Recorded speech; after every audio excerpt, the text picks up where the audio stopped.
There she is. Welcome back, everybody, to the Nosebleeds podcast. I'm Chris Witt, and with me, as always, is Mr. Adam Schmidt. Adam, how are you today, sir? Unbelievable. How are you? Buddy, I'm just hoping this is actually recording because we're having all kinds of issues this afternoon. But one of the things that's not an issue is our guest. And today we have former LockedOnBengals.com writer. We have debonair frontman. We have a national anthem at Paycor Stadium singing Andre Edwards. Andre, welcome to the show, my friend. How are you today, sir? Hey man, if I was any better, I'd be either one of you guys. Yeah, I don't know about all that. I'm sweating like an animal right now. So, we our headphones didn't work. I couldn't hear Andre in the beginning before we got this going. We now hear Andre in the headphones. However, I don't hear myself in the headphones. So when this gets recorded, we're really hoping this is a go. So good luck. We've always worked through these issues in the past, and here we are. Absolutely. Andre, we're going to get into the Bengals because that's what we're Yeah. here for, right? Andre comes on, we talk about the Bengals, we put our predictions in for the year. I usually have way too many wins. Adam has way too many losses, and Andre is somewhere in the middle. And then one of us sings at the end of the year. Before we get into that, because I would like to propose something when it comes to the singing. Mm. I've never been proposed to before. Well, Same. I'm gonna make you like Taylor Swift this Okay. afternoon. All right. Look at It that. took Yeah. Look at 90 that. seconds to That get that in. that was less than 2 minutes into the pod. We dropped Super easy. Taylor Swift and Travis Yeah, Kelce. That's yeah. it's pretty good. It was low hanging fruit after we proposed. So, what I would love to talk about though, I was excited to for a second, and then I heard, uh, talk to me about the boys and Lakota's soccer team that's going on right now. Yeah. So both my boys, for those who don't know, both my boys play for Lakota East. They're soccer players there. And my oldest is Caleb, and he's a senior and is on varsity. So last time we talked about him, he had an ACL issue. Correct. So that was right before his sophomore year. Oh, that's been a while. Okay. Um, and then he kind of worked back through junior year, still on JV, as they gave him another year just to kind of heal up a little bit and get his confidence back under him. And he ended up making varsity for senior year, which is great. And then my youngest is Quentin, and Quentin made JV for Lakota East with a designation to swing to varsity. So Let's um, go. he gets to practice with them at least once a week, and then as opportunities open or he earns them, he can earn some varsity minutes as a freshman as well, which is pretty cool. So um, ultimately, the goal in my head as a parent and as a dad was to see both my boys on the field at the same time, you Mm. know, playing for the same team, which is Yeah. awesome. So Caleb, for most of his soccer career, has been a defender, right? So center back, outside back. He's a bigger body kid, um, pretty thick, maybe not super tall. So he's probably 5'10", but comes in at probably like a buck 90, buck 95. He's just a I see thick, it. Yeah. thick kid. So he's always been really good at center back, but he's also really fast. And so they decided to play him up top at the 9 this year. And um, he doesn't start, but he comes in, reserve role.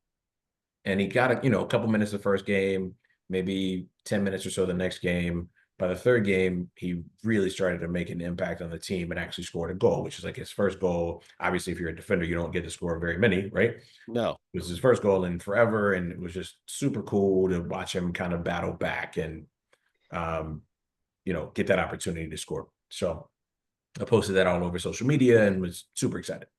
And then yesterday, um, he was actually playing almost starter minutes. So he got about 25 minutes of the first half, which is it's only a 40-minute half. Right. So he was, really doing well and actually scored again. So 2 games in a row with the second score. Um, Not 5 minutes after second score, he was going up for a header, came down on the opposing player's foot, and actually suffered a high ankle sprain. So, um, those are not your typical sprain where you kind of roll your ankle a little bit and it's swollen and bruised and whatnot. This doesn't swell very much and it doesn't bruise very much, but it's incredibly painful. He is currently in a walking boot and on crutches, non-weight bearing, probably for at least a week or two, and then start some PT and rehab. And we'll see how long it takes him to get back. Fortunately, he's young and relatively in good shape, so that should help him.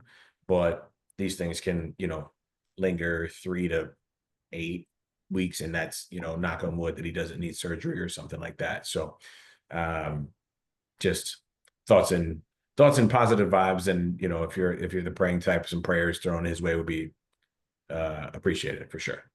Positive vibes only. That's one of my Yeah. favorite things to say. Positive vibes only. Eugenio Right. Suarez teaches us all about that. That's right.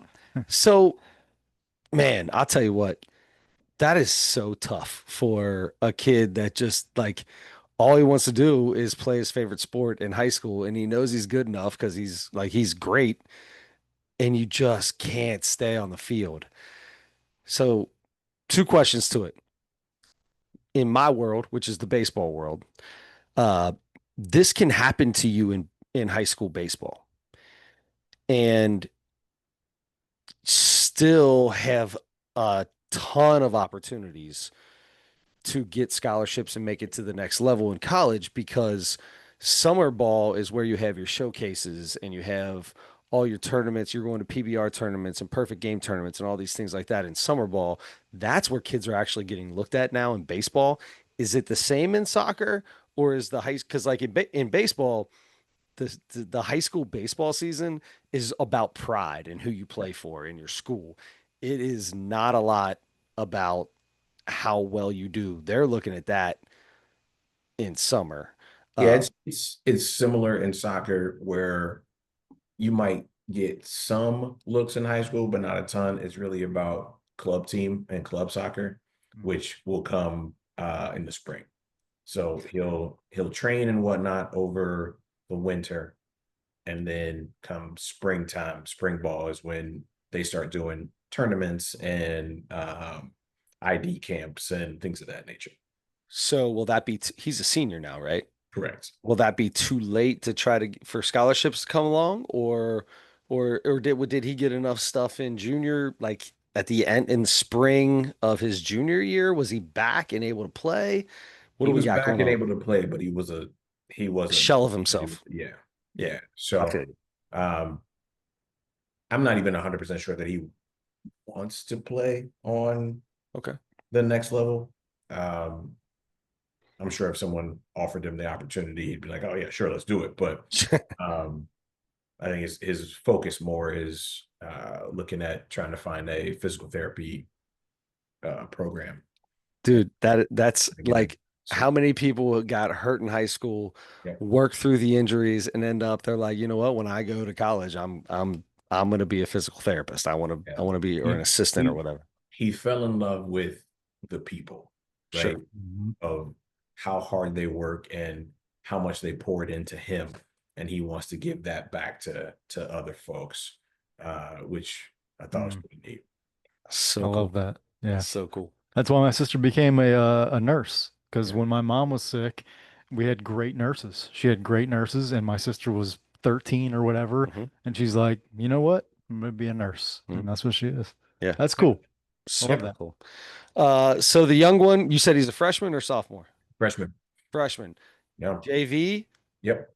So is he's as hard as it is to say, does Big Brother's injury give him a little bit of an opportunity? What positions does he play?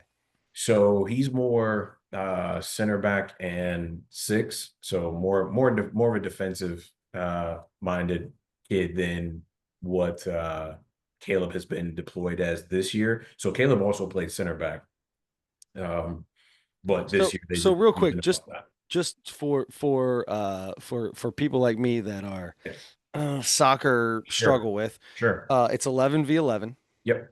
right? So you have it's basically like what, three up front that basically they only play offense. It kind of Four are in the middle and then three in the it all back. depends on the formation the coach decides to use. But in soccer, they start designations from back to front. So you can play a 3-2-3-1, like so that's how they build from back to front. Hmm. So my youngest plays either the back line, which is either 3 or 4 people, Right. or he plays the next line right in front of that back line. Is that the center back in that next line, or is the center back in Center that back is the back. first one? Right. So Yep. okay, Center back because is the my back line daughter, right before the keeper. yeah, my daughter just started playing 9v9. Sorry, yeah, 9v9, Yep. and she plays defense. She's always on one of the sides. There's one in the Yep. middle, and then the two on the sides, Yep. and so she So would be either a left one or a back or right three. back. She'd be a one or a three. I take it then. Left back or right back. Right. Yeah. And then we have the girl in the center who's that, like Center you back. said, center back. And Correct. she actually moves up a little bit further than to my, anyway. Okay. So you got Mike, Will, and Sam right on the back there. There you Correct. go. There you go. Correct. There you go. Correct. Yeah. So, all Yeah. right. So I just want to give a little out there for the people Yeah. that, like me normally that don't know everything about soccer. I do. Uh, I know everything. Yeah, I can tell you about it later. I uh, know everything about it. I should have just So waited till after the podcast and asked yeah, Adam. yeah. So will he get an opportunity then, since he's playing more defense and Caleb was playing more up offense this year? Yeah. Does that move somebody up and make an option in for some? Why? How's that? Well, Mhm. I think he has to blaze his own path, Okay. and kind of so he is a top level player in the club that he plays with. So he plays with Cincinnati United Premier, and he plays on, got offered to be on their top team and all that great jazz for his age group, and decided to go play high school ball instead. The difference is those coaches have coached him for the past 4 years, know who he is, uh, all of those things, versus the high school coaches know his brother but don't know him, and so he has to find a way and figure out a way to reestablish who he is and how good of a player he is, and then kind of earn his own way through that process. So it's interesting to watch him navigate that, because most of the teams that he comes into, the coach has previous knowledge of him, or can tap into his previous coach and say, hey, what's this kid all about? Oh, he's great. You need to this, and this. Versus these guys are really seeing him for the first time and trying to figure out, where he fits, and you know, So two things on that. Number yeah, one, if you're a high school coach, part of your job is to be tapped into club ball. It like every freshman coach I know on the west side of Cincinnati knows all the 14U teams in baseball and who the best players are, who the best kids out there. That's part of their job. It should be. Number two, this is what I'm talking about with is the club ball more important for getting that scholarship, because this is happening a lot where people are not playing for high schools. They are playing club, yep. and they're like the best players in the city aren't even playing any high school, say Correct. soccer or something else at all. So They're you not even have playing in high so school. you have academies, right? So like FCC, Columbus Crew, all of the MLS has their academy kids that they bring up, pull in. At this age now, they start pulling from different states and start pulling internationally, right? Right. Whereas before it was just purely local. Then you have clubs who have their top level teams are what we call MLS Next, right? And so they play. So that's for Cincinnati United Premier, that would be their gold level, which is their top level. So gold, black, silver, and something else. I can't remember. But if you play gold, you cannot play for high school. Mhm. So you have to make that decision as a 14-year-old. Do I go and represent my high school as a freshman, or do I go and play club ball? Tell me that's not correct. I mean, that's insane. That's Yeah, in, that's it's insane. You are making a 14-year-old, some 14-year-olds aren't even like they're just going through puberty if they've even started yet. And you're making these kids make not life decisions, but no, life decisions, right? yeah, Not life life, decisions, life for but them, right? right. At 14, most These kids kids were don't like, know I what want to they be a soccer player. yeah, That's they don't know what they're going to have for breakfast the next. They right. can't make a decision on what they're going to have for breakfast, and they got to make a decision if they want to play high school. You have an opportunity to play high school ball, or no, you got to go play the highest level of soccer there. Like that's so Man. crazy to me. Yeah. But I've heard this before, and like those FCCs that bring kids over that are like 15, 16 years old, and FC Cincinnati will sign a 15-year-old, and the kid can't play until he's whatever 18 for the team or 17. So they are in this, Farm program, basically. Yeah. yeah, Wow. Yeah. insane. Crazy. Did It's not know all that. I just had a guy talking to me the other day, asked me to coach for his organization, and he was talking about how baseball is really close to being the same way, where you're going to start seeing like these IHG academies and places like that in all over all over the country, and those kids are not going to play high school baseball. Like they're going to play giant tournaments all year round, and high school like you the best players in the world will not play high school baseball. yep. Weird. Crazy, dude. Anyway, uh congratulations to Quentin. I'm happy for him. That's super awesome. It's a tough decision he made. Um, I'm sure it's going to be awesome for him to represent his high school and be able to play with his boys too, right? That's the Yeah. cool part. You get to play with your boys. Yeah. And when Like you're you that good, on your club team, you get to know those kids and those families and whatnot. And you travel together and whatnot. But this is an opportunity to play with people that you oftentimes end up playing against because they're in different clubs, right? yeah, But we're all friends because we go to school together all the time. So it's an opportunity to play with some guys that under normal circumstances from a club perspective he wouldn't be able to play with, but now he can. yeah. And so this is the other thing about soccer too. When he's playing at that level, right? Like people joke around and talk about travel baseball and oh my gosh, travel baseball is so ridiculous. Like most select baseball now isn't it like if you're in Cincinnati, there's so much good competition here. There's no reason to travel, right? You can stay in the 275 loop. Do you travel maybe for a couple tournaments out of town? Yeah. These dudes legit will have a league game in Cleveland. That's their league game. Just one game in Cleveland. They'll try to get them to play two in a weekend just to make it worth their time. And Yeah, then, I'm like, wrong. on the way back, they're like, hey, yo, let's hit up the Akron whatevers on our way back to make it worth it. Right? Am I wrong? No, the league that we're in includes St. Louis, Pittsburgh, Louisville, Lexington, Columbus, and No joke. us. That's no joke, dude. That's So their you league. will, That's league for yeah, for 14-year-olds, yeah. 14, 15-year-olds. That's just regular league play. So They to say baseball's crazy. I get told baseball's no, crazy all the time. Y'all crazier than me. to Chris's point, we will literally drive, 4.5, 5 hours to Pittsburgh if we can. We try and play, let's say our league game is Sunday. We'll try and see if we can't schedule a friendly with somebody on Saturday, play your league game Sunday morning, and drive home. Still hilarious that it's called a friendly. Anyway, uh, It's also a pitch. Yeah. I don't know why we can't play on a field. We got to play on a pitch, but you know, it is what it is. another similarity with baseball and soccer. Yeah, You I got guess. pitches in both Yes. sports. We talk about baseball on this podcast all the time. And I always joke around about stuff like that. And I know a lot of kids in this that are in soccer and man, y'all crazier or just as crazy as whatever we got. For I sure. go I went to where did we go? Missouri this year. We went to Branson, Missouri this year for a week. Y'all go for one game. I went for 7 games. Y'all go for one game to Missouri. That's crazy. Anyway, Mm-mm. super excited for them. Let's get into the Bengals. Let's get into Let's the go Bengals. from All football to American football. right. Yes.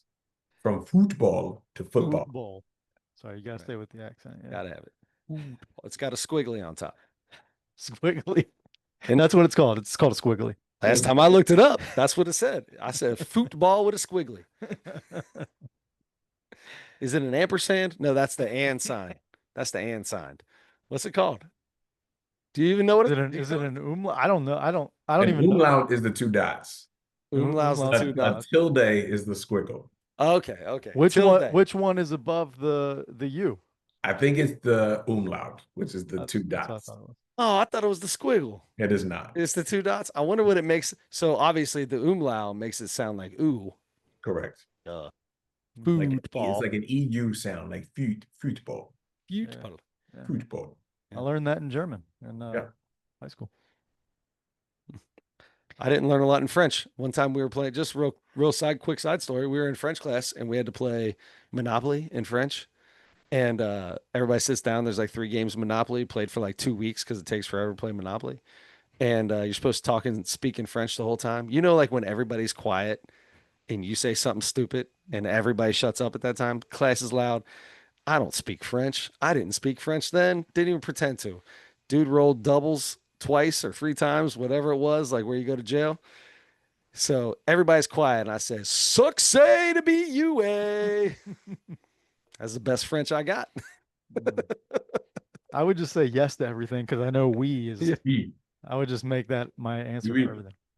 I always thought la piscine, the swimming pool. La piscine means the swimming pool. And sounds like I piss in the swimming pool. So I would say la piscine, the swimming pool. It's the only thing I know. Feels right. Feels right. Anyway, Bengals.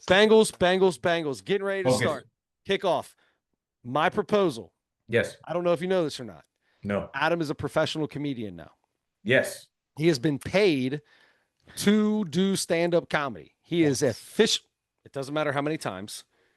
He has been paid to do stand-up comedy. He is a professional comedian. Thoughts on you lose Andre Edwards. You got to do 3 minutes at an open mic. 3 minutes. Wait. 3 minutes. 3 minutes. 3 minutes. On. That's all you Hold get, on. right? They give you 3 minutes. You Usually jump up get there. 5. 3. Is it 5? Usually get 5. But if you do All right. 3 and step off, they'll be fine. Yeah, it'd be fine. All right. If I get 3 minutes on an open mic, can I work with Adam on my jokes? Yeah, I don't think there's anything wrong with that. I mean, you won't need to. You might just automatically be a better joke writer than me. Like, No, It does, but you I've can never talk to written- Adam. No, I you have can talk never to, written a joke in my life. sure, So but Adam learned how to do it from he took a class. So if you want Right. to punch some things off the wall, I think that's totally fine.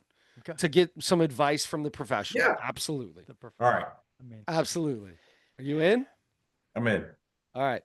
And Does that mean I'll do whatever I'll sing. I'll go up on an No, open no, mic no. and sing. I You don't got- care. I'll do whatever you want me if to if do. that's what we're doing, that's what we're doing. The loser has to do. I was at an open mic like 2 weeks ago where that very thing happened. That's where I guy got this lost idea. yeah. Guy lost his fantasy football league and he had to go up. He ended up doing pretty well. I'm sure he did. So you're good to go up too, right? I'll do it in a heartbeat. Are you kidding me? I'll find you I guys a good sweat, one that turn red. I will be the most nervous person in the world. But yeah, All right. So what is Adam still just singing on the podcast, or does he got to go up at an open mic and do something? Like what do we what's Adam's thing? He's a professional. This is easy for him. not professional. So I will say this. Technically speaking, I'm a paid professional singer. Or at least I was at one point. Yes, Right? you are. Yeah. And 100%. so when I lost, I had to sing. Mhm. So if he Adam still loses, he has that's to do just what he his- does every in his week. wheelhouse. That's what he does, and he has the benefit of being able to. This is what I do. So But he has to do it with me and you there.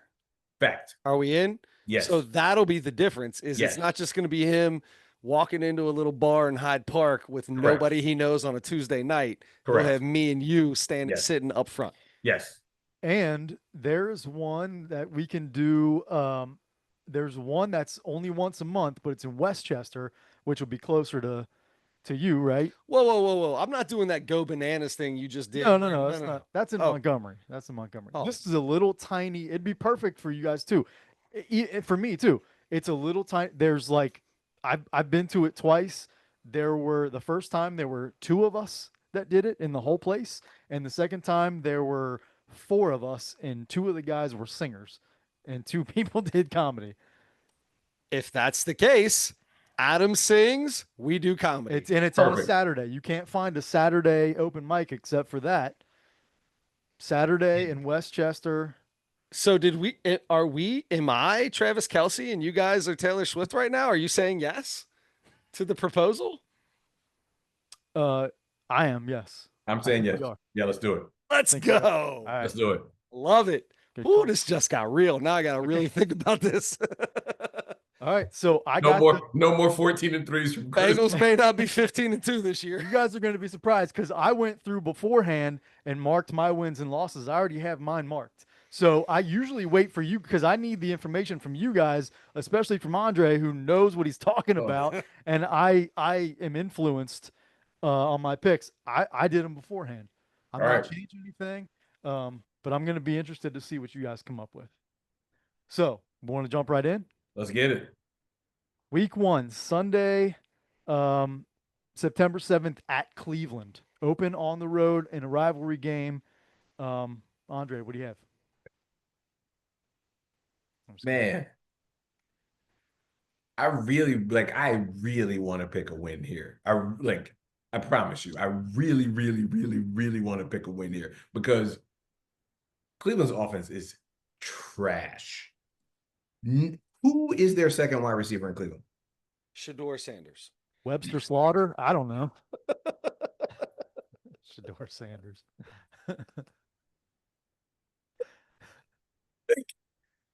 Who is their number 2 running back in Cleveland? Is Nick Chubb still there? No, I Chubb don't- gone. Chubb's gone. Chubb Rock left. Yep. But I'm like, so offensively, they don't really have anything. Like Jerry Judy's still there, right? Maybe. Yep. Ford is the running back. Yeah. Like I don't even think- know the anymore. dude I think from so. I think Ford is the running back. Like they just don't have any offensive firepower. But the problem is, I'm not 100% sure the Bengals defense can stop me. And so if you have here's the rub about this Cleveland matchup. It hits the Bengals in two of the worst ways for winning. One, Cleveland's defense matches up extremely well with the Bengals offense. It always has. Like they have people who can cover, they can rush, they can get pressure with 4 and drop 7. That's a problem. The other side of that is they typically speaking can run the ball well, and the Bengals can't. Again, they can't stop me running the ball at this point. So Well, Especially not on Thanksgiving morning. yeah, I was going to say, I've tried to stop you if before there's- too. if there's turkey on the line, just that's a whole other story. But I'm gonna say somehow, some way, Burrow pulls this out somewhere in the line of like 1916 in week 1. So I'm gonna go W. I can't believe that wasn't an automatic. I thought he was Well, just going to obviously. I W. think this is a precursor to the rest of the season picks for Mr. Andre Edwards. Okay. The way he just described that in itself. Go off with a bang. The offense is too powerful. I think by the time this season gets started, Burrow will be able to make the adjustment of ball out of the hand, ball out of the hand, ball out of the hand enough and fast enough to where he'll hit a couple big plays in the second half. I agree that it'll be a very closer game than everybody says, but I think the Bengals pull away in the second half as they string it out. I also truly believe that I'm going to say this, and I believe it with my heart, maybe not my brain, that Golden's got something up his sleeve because everybody I listen to says that have been to these training camps said when you watch the ones versus the ones, the defense is flying around and they look like they are all over the place.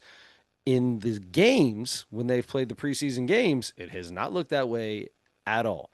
I truly believe There's some kind of mixture there that's going to work. He's got, they don't, everything's bland in the preseason. But that's part of my issue. With everything being bland, it's just man on man. It's me versus you. And I can't beat you ever.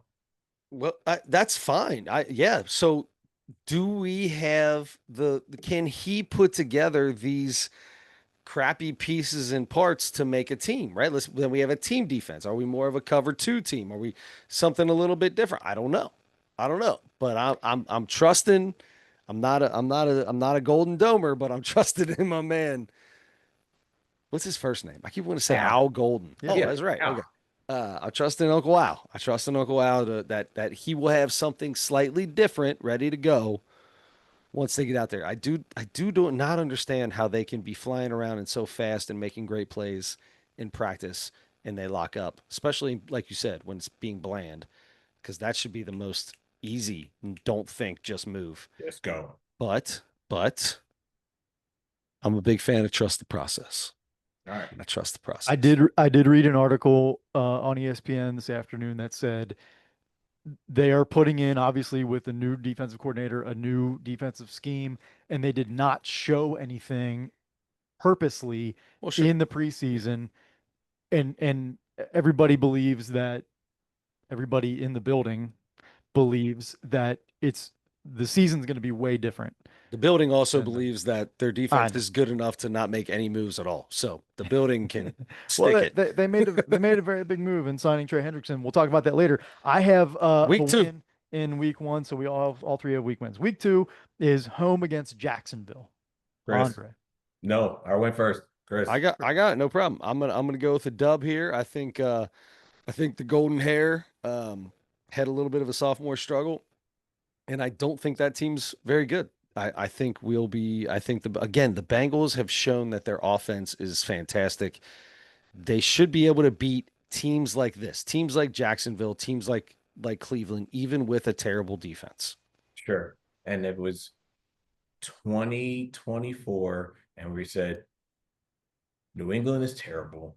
And Joe Burrow didn't play. Joe Burrow's Burrow's 100% right now, ready to Just go. saying. That's different. That's Just different. saying. I know, but different circumstances. Burrow was not prepared. He's prepared. Adam, what you got? I got a win in that one. It's you. Yeah, I'm 2-0, baby. I'm gonna go W for Jags. Week 3 at Minnesota. You're up, Adam. I got a win in that one. They're gonna beat Minnesota on the road. Look, 3 of their first 4 games and 4 of their first 6 are on the road. That's a tough way to start. But I got them starting out 3-0. They're gonna beat Minnesota. Minnesota will be all right, but I think they Justin Jefferson is Justin Jefferson and Jamar Chase. What they got is like this may be a game where you see some kind of record broken by a wide receiver because these two dudes, like this is gonna be 2 pit bulls in a dog fight. Not going at each other, but just going at whoever, like trying to show up the other, because it's all about who got paid the most. 1 and 2, right? It's all about who's the 99 overall. One was a 99. Now they're both 99s. Like it's all about, in the Madden, it's all about this. It's a give and take. These two are big on that. And look here, this is gonna be if tough. I'm Jamar, I feel real good that Burrow's my quarterback and not. All right. So I'm going to win in Minnesota. Yep, me too. Okay. All right. Wins for all 3 of us on that one. Boy, 3-0 Bengals start. Yeah, we all have 3-0. Here we go. Super Bowl. Not so fast. Monday night. I'm about to be 15-2 again. Monday Night Football in week 4. They're at Denver. At Denver for Monday Night Football. I'm gonna say that's a loss. Loss for Andre. I'll go ahead and throw it out. Loss for me. That's their first loss for me. Sophomore slump. Bo Nix. W. Cincinnati Bengals.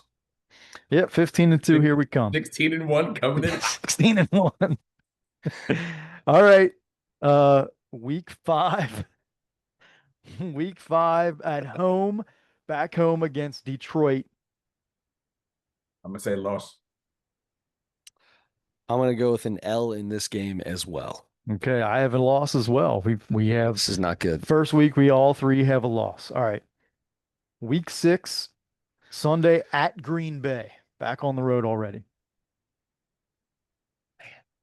At Green Bay. Mm-hmm.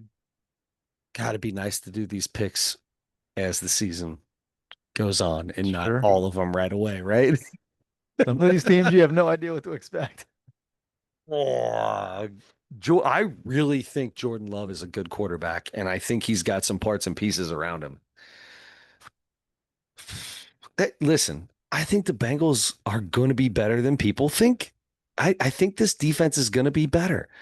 And I don't think Green Bay's offense has the firepower to keep scoring with us. I'm going the W in Green Bay. That is so hard. Yeah. W in Green Bay. Oh my God. Am I The good thing Are we is 3-1 though, or 4-1? You are now 5-1. We picked 6 games already? This is week 6. the good thing is 5-1, and Green 4 of Bay- those games are away. you're playing in Green Bay in October. I'm switching it up. I'm taking it now. Switching it up. Ooh. I need an L in here somewhere, man. I can't go 5-1. You These know what Bengals, they say the about Bengals can't go 5. instinct. Look, I do not want to do 3 minutes, 5 minutes up on stage. I got to start getting a little real here. You're making business decisions. It's business. You daggone right. You daggone Switching it right. to a loss. Yeah, I'm switching that to a loss. Mm. That's an L. That's the L. That's the L. Adam, Not what you got? Denver. No, what do you got, Adam? I went with a win on this one. I Did did. you? I struggled with it too. But I'm going with a win. All right, I'm gonna go bounce back game W. Okay. I feel like that is my chance Yeah, to because get that solo by myself dub right there. is that more than anything because you don't believe in 3 losses in a row? Yeah, I feel you. Okay. Week 7, Thursday night, so the short week here against Pittsburgh in Cincinnati. Sweep. We're sweeping Pittsburgh this year. Ooh. DK's not even going to be playing in this game. DK's not even going to play. Pittsburgh sucks. They're terrible, dude. This is a bad team. But they always figure out how to. I mean, they always Still figure bad out how to be team. better than they're supposed to But be. look, here's it. So this is a Thursday night. You said at home? Yep. So road teams in the AFC North don't ever do well on short weeks in prime time. So that's why the Bengals always bitch about going to Baltimore on Thursday. Because for like 4 of the last 5 years or something, they've gone to Baltimore on a short week in prime time and lost. and you get your butt kicked. Mm-hmm. So I'm going Bengals W here. Is that 3 dubs? You picked a win. Oh, yeah. Okay. Yes, it is. It's 3. We all 3 have a win there. And then you go to so you have the long week after that, almost like a half a bye week, really. Stay at home against the New York Jets. If we can't beat Win the for Jets, me. might as well wrap it up. I'm so glad I took that Green Bay loss because I'd be feeling really bad right now putting us at like 7-1 or something because we win in that game.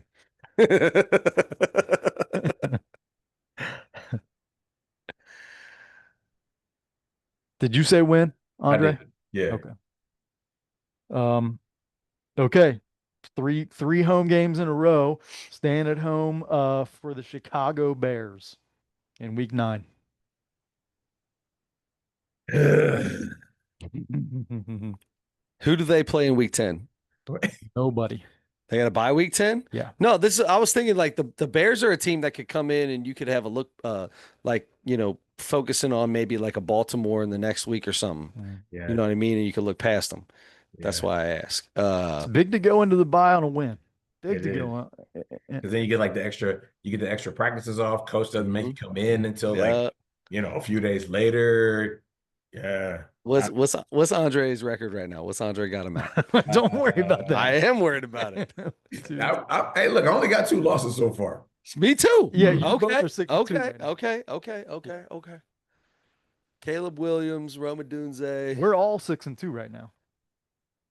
We are all 6-2. Yeah. Yeah, and then all because then it just comes down to who has the better overall win and loss record.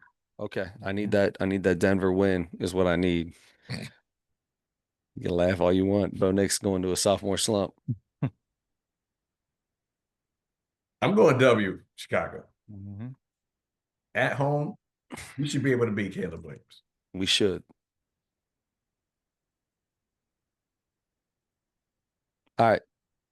And it's so hard not to say that they're going to win that game. Mm-hmm.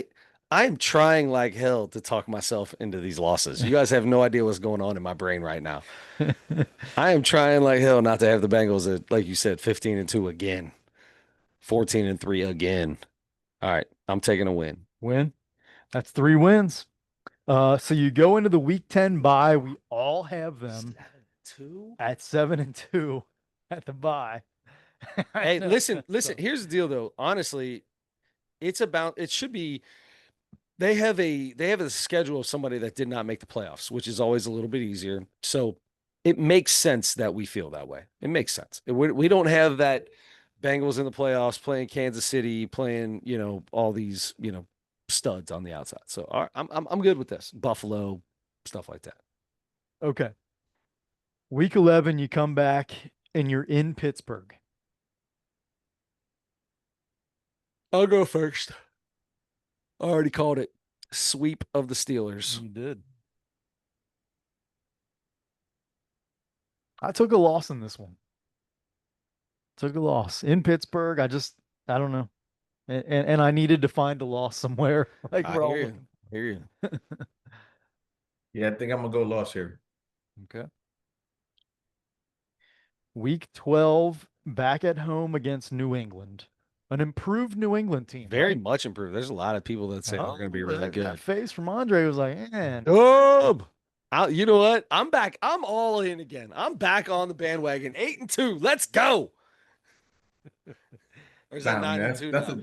that's a W. It's not Like, okay. You messed up last year. You have a chance to right the wrongs. And again, obviously, we're predicting 10, 11 weeks into the season. Nobody knows who's going to be healthy. Nobody has any It's a idea crapshoot. who's playing, right? We're all assuming that come week, whatever the heck this is, that Burrow is upright, Jamar is playing, T is probably not, but No. We expect T to play 9 games. That's what we expect T to play. We just don't know which 9. Correct. Probably not, and the defense is trying to figure things out and is hopefully rounding more into form at this point, and I think you do. Like I think there was a lot of focus on that New England game last year as being the reason why they didn't make the playoffs. Sure, there were other losses throughout the season, and you lost to Baltimore twice on some field That goals. Kansas City stupid pass interference City, call and all that. There were a lot of fluky things that kind of happened, but the one team you should have beaten, hands down, regardless of flukiness and balls and that you should beat New England last year. So I think they take the opportunity to exact a little bit of revenge and win that game. Okay. You mentioned this earlier, but 4 days after that New England game, they go on Thanksgiving Day to Baltimore. Wow, when was the last time the Bengals played on Thanksgiving Day? I know. Maybe never. Yeah, maybe not. Yeah, I can never remember a time the Bengals played on Thanksgiving. It's a loss for me. Yeah, that's a loss. Yeah, I think we're all taking a loss there. Yeah. Okay. Andre done talked us into that. Hey, man, I'm just playing the numbers, man. The numbers dictate you don't win those games. Short week, primetime, road teams in the AFC North, you're not winning that game. I'm just trying to see. Have you and Andre picked everything exactly? We the have same? the exact same games. God, I'm hoping we come up with. Okay. Come on. Which makes me feel really good because I picked mine before. Yeah, cutting me up and the we're loops is what it's doing. Okay. toughest part of the schedule. You go from Thanksgiving Day against Baltimore in Baltimore to the following 2 Sundays later, basically at Buffalo. You play probably the two best teams in the NFL, maybe right in a row, both road games. I have a loss in that game. Got Buffalo's number. We've got Buffalo's number. It's in Buffalo. What week is that? Week 14. 14. Week 14. So it's going to be cold. Yeah. Early December. Just December 7th, which is Larry Bird's birthday, by the way. But Happy birthday, whatever. Uncle Larry. Larry Legend. Larry Legend. That's what he used to I'm call going, it. I'm going loss. Man, it makes me want to say W so bad. It makes me want to say it so bad. Yeah, I think it's time. The Buffalo beats us in the regular season. We beat them in the playoffs. That's what I'm calling right here on the podcast. So Put you it got up. a loss. So we all three have a loss on that. The following week, back at home against Baltimore. So we play Baltimore. That's another. This is an odd schedule this year. Play Baltimore 2 times in 3 weeks. And you got Buffalo in between them. And Buffalo Good in night. between. Talk about a nice, easy first half of the schedule. This second half be hurting. Middle of December, you are at home against Baltimore. I got Baltimore with the sweep, unfortunately. Nah, give me the Oh, dub. okay, good. We needed a different game. Yeah, you did. Give Yeah, me the you dub. did. Yeah. All right.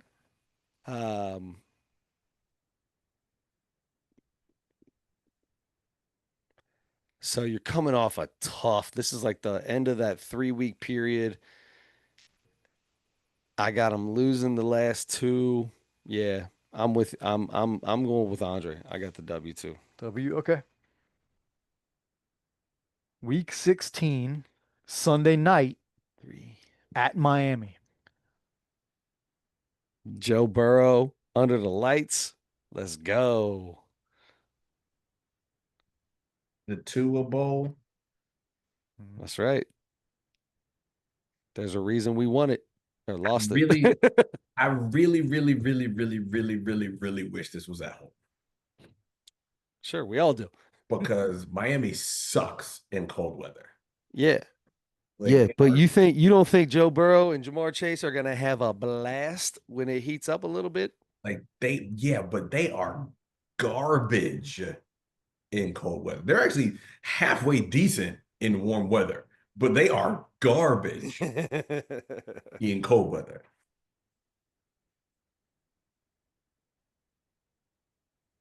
He's struggling. 4 days before Christmas, this game. If that makes any difference to you, who's in more of a Christmas spirit, the Bengals or the Dolphins? Well, definitely the Bengals. Because You they're don't, you going to be don't way get in the better. Christmas spirit when you live in Miami. Yeah, You gotta decorate a palm tree. yeah. You put a palm tree in your living room, and yeah. Yeesh. This is a tough one for Andre. I don't have enough losses is my problem right now. Yeah, you think you don't. That's my problem right now. Like, I really feel like this team is a 10-7 team, and I only have 5 losses right now. I'll give you this, and you have a chance to change yours too. Just if in case you're not looking at, you might be already looking at it. But after this Miami game, they have Arizona and Cleveland both at home to finish the season. So if that makes any difference to you, Arizona and Cleveland after this one At home. at home. Okay. All right, I'm gonna say a loss to Miami. Lost to Miami. Knowing Arizona and Cleveland, you still good with your win on Hey everybody, I'm Chris Witt. I'm only doing this because I lost a bet on the Bengals. But let me tell you a little story about what happened to me the other day. That's a good start. I had a cart girl ask me what my hat said. Next thing you know,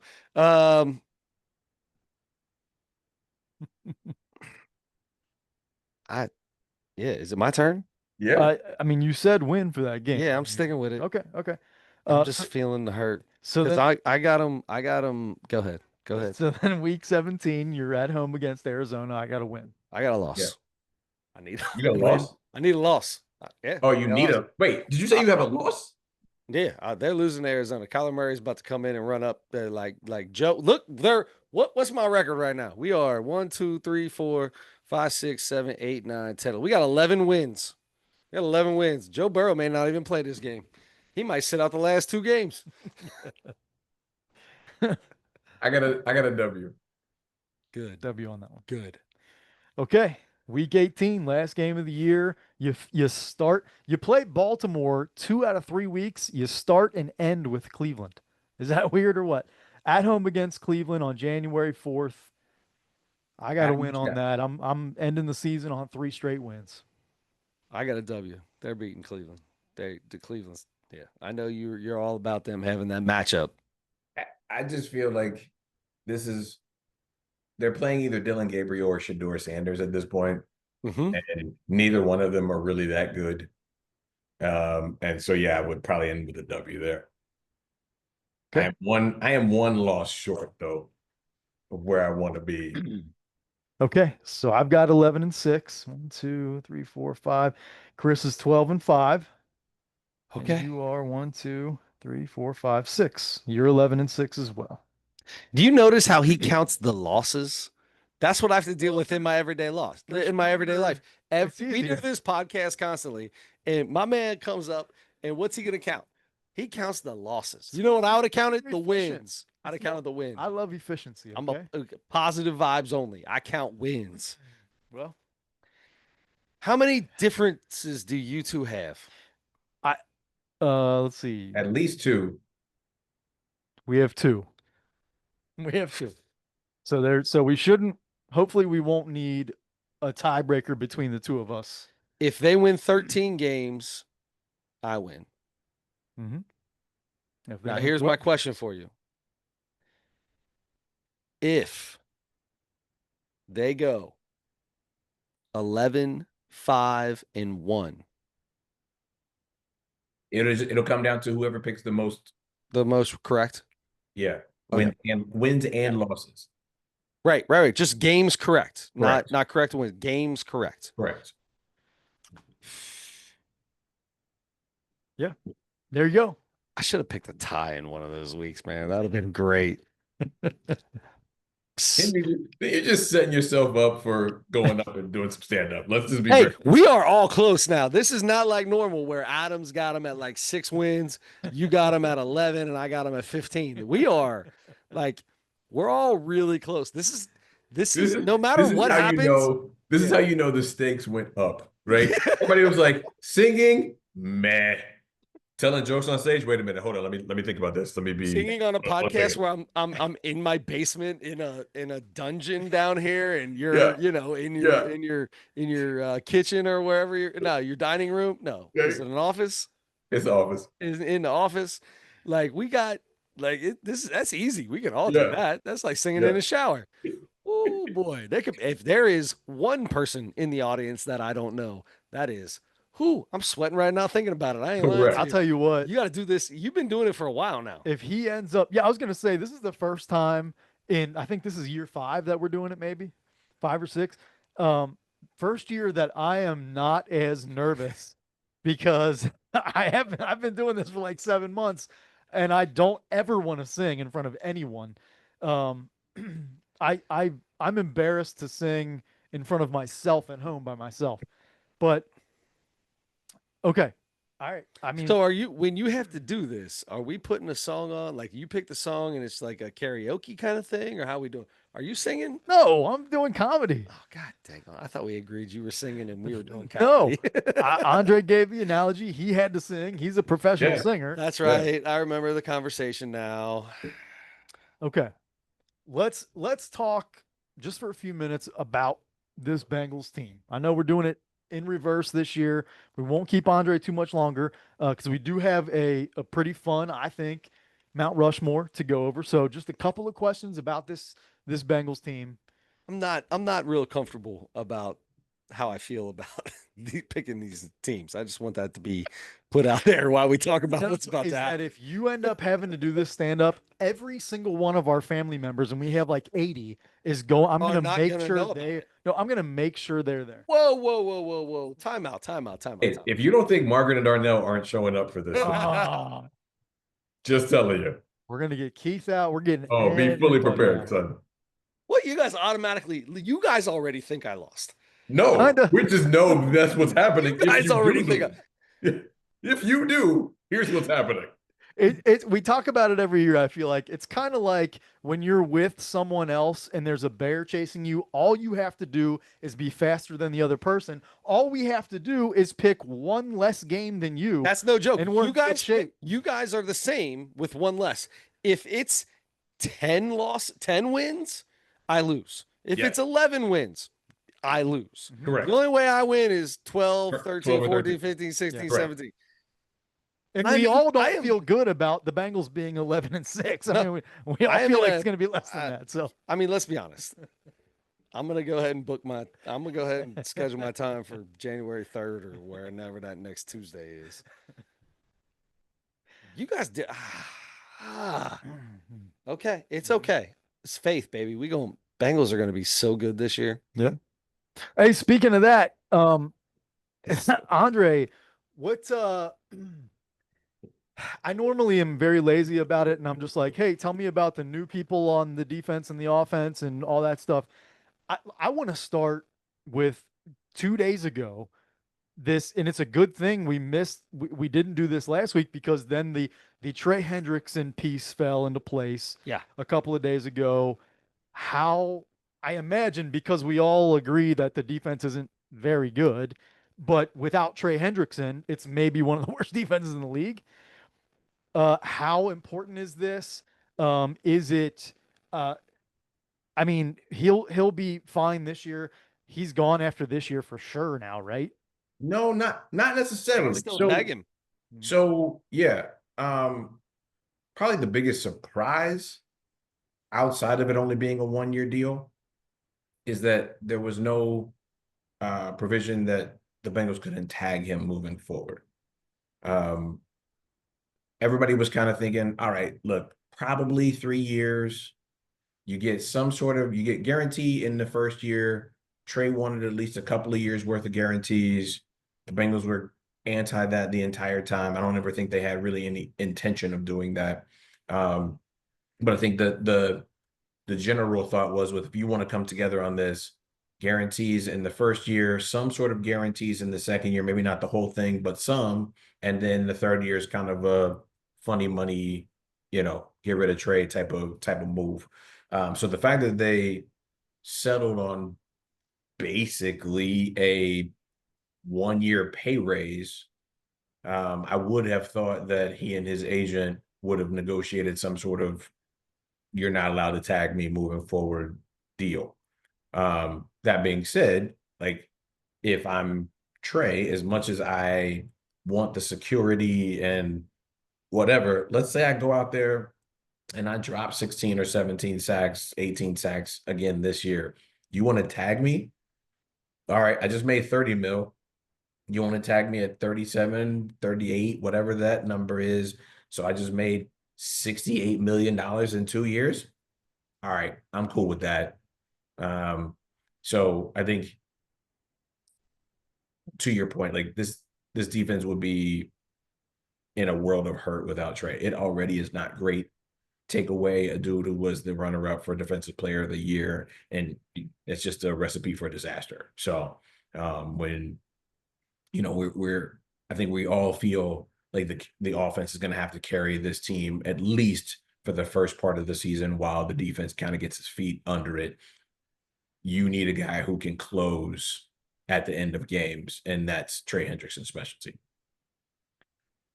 Okay, so aside from Trey Hendrickson, who could possibly have a big year? Who has the potential to have a big year that maybe people aren't thinking about? I'm talking defensively, that could bolster this defense a little bit more than maybe people are expecting. Is there anybody that you think this guy's kind of a sleeper?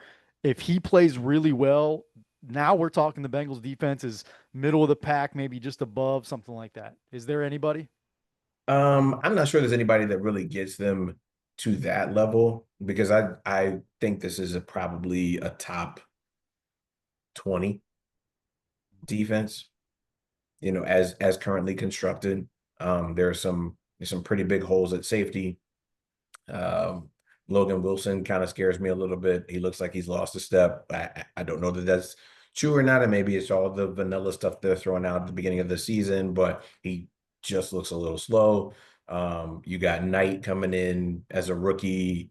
He has not looked good in the preseason games, although he's looked good during the practices. So I think if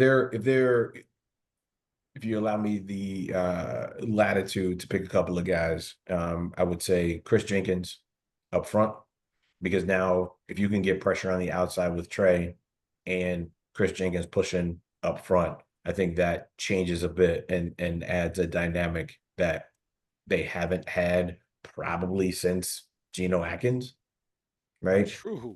And I'm not expecting Christian Yeah. Hicks to be Geno Atkins. I want to be very clear about that. But what I am saying is they really haven't had anybody since I guess BJ Hill and what was the guy's name who left he went to Chicago and then failed his physical, um, defensive tackle, Um, paired really well with BJ Hill, and I can't remember his name off the top of my head.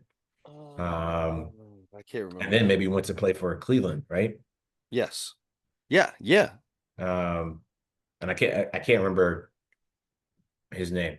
Um, and I'm sure I'll like send this to friends of mine once the podcast comes out, and they'll be like, "Oh, how could you not remember?" Blah, blah, blah. But I can't remember his name. But anyway, Sure. so really haven't had anybody since that pairing to really push the middle of the pocket. And I think Chris Jenkins has that opportunity to be that guy. And then I think Dax Hill, whether they keep him in the slot or put him, outside, um, I think he has potential to really be a strong corner in this system. Okay. We don't even have to talk about the offense a lot because we kind of know what we've got there. Now, I mean, of course, the last whatever 5 years or something, the offensive line's been the big question, and we've always talked about that. I don't know a whole lot about this guy. It feels like I should because he's a veteran and he hasn't allowed a sack in 2 years. But Risner. he wasn't on a team, and he just this afternoon apparently Dalton Risner.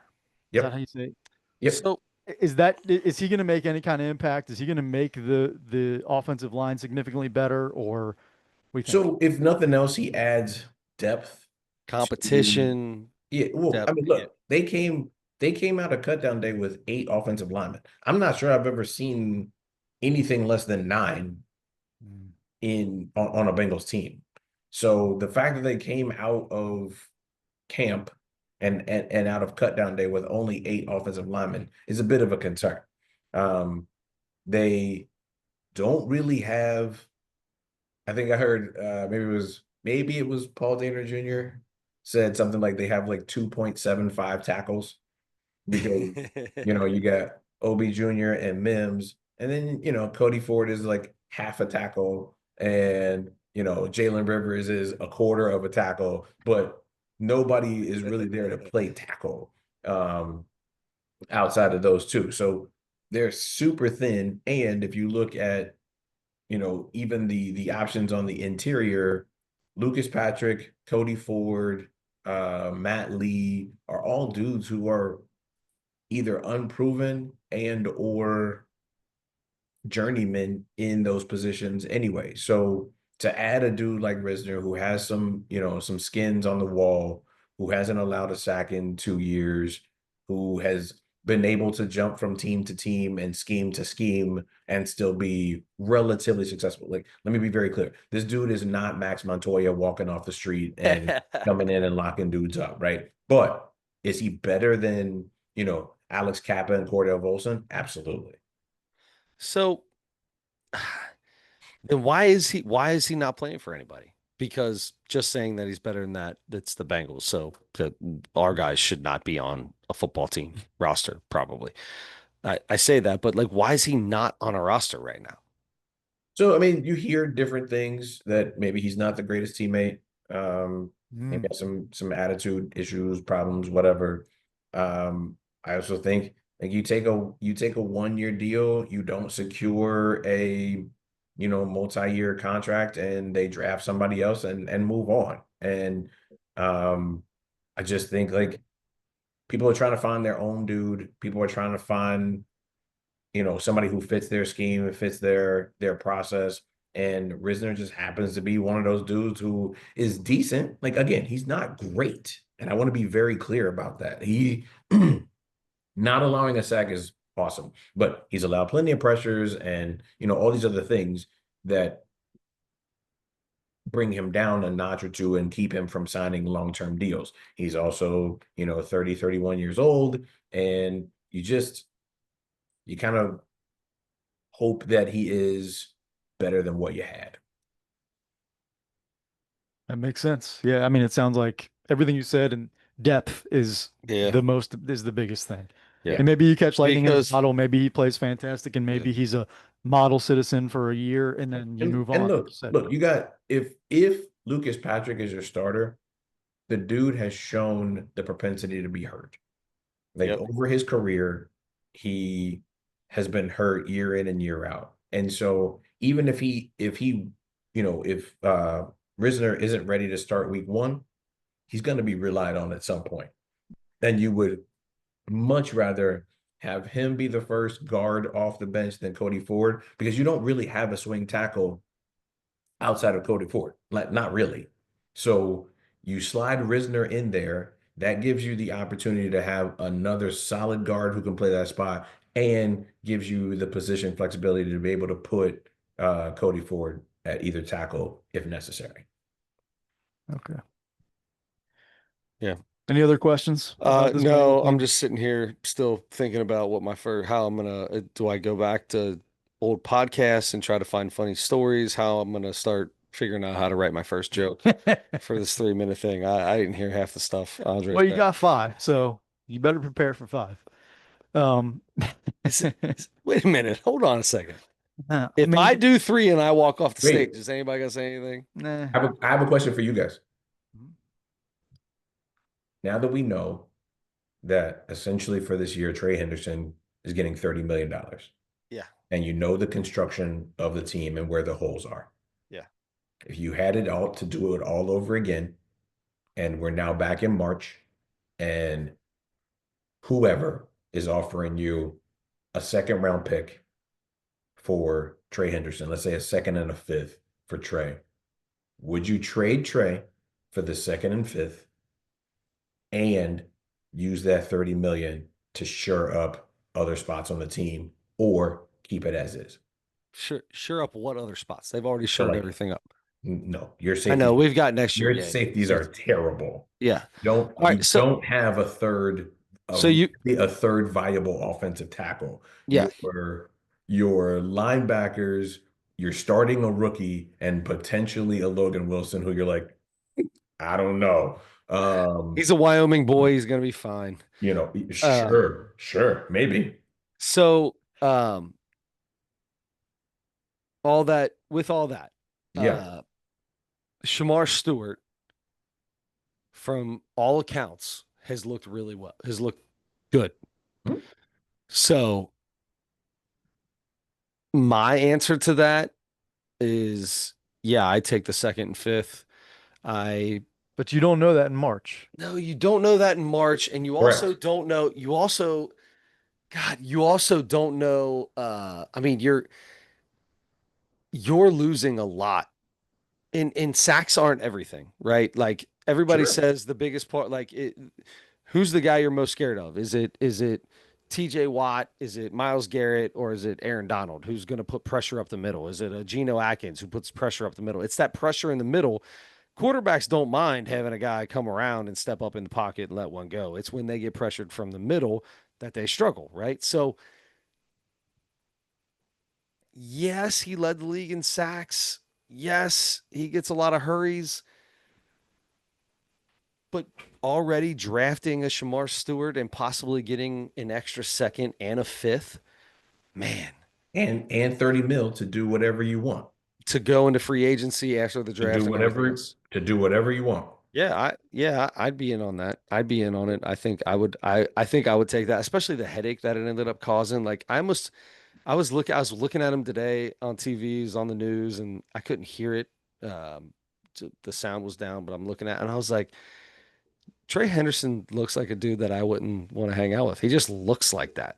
He just looks like it. His hair is like he's got weird hair, and I'm like this. I'm not chilling But with this dude. that's how I determine my friends. I I think I've I'm got weird hair. I'm out. I'm saying, and I've heard him talk and all the stuff that went down and the way he did. Like, do I really? He's never been voted a captain on this team. Never been voted. You are one of the best defenders, probably the best defender on the team the last 2, 3 years. Never been voted captain. That tells me a lot. That tells me something. So yeah, dude, I wouldn't have cared if they would have kept that and taken a second and fifth and went. Yeah, I probably would say peace, sit out, trade him, whatever. Yeah, do what you got to do. Not sit out, trade him. Adam, That's what I'm with you. I could go either way. I'm fine with them signing because it's typical Adam answer. I'm good with both. look, I'm gonna be neutral. I'm gonna be diplomatic as much as possible on everything. Uh, um, no, yeah, I don't know. I was kind of back and forth this whole time through all of that stuff. I'm very easily influenced, so somebody would say something, I'd be like, "Oh yeah, let him walk, trade him or whatever, get whatever you can." And then the next day somebody else would say something else and be like, "No, you have to figure out how to sign. You have to. You have to sign this guy." The only reason they were saying that is because of how bad our defense is. And Yeah. it's like, oh, you need to have something out there. Yeah. well, I mean, let's be clear. It's not just how bad the defense was, but also how good Trey was. Yeah.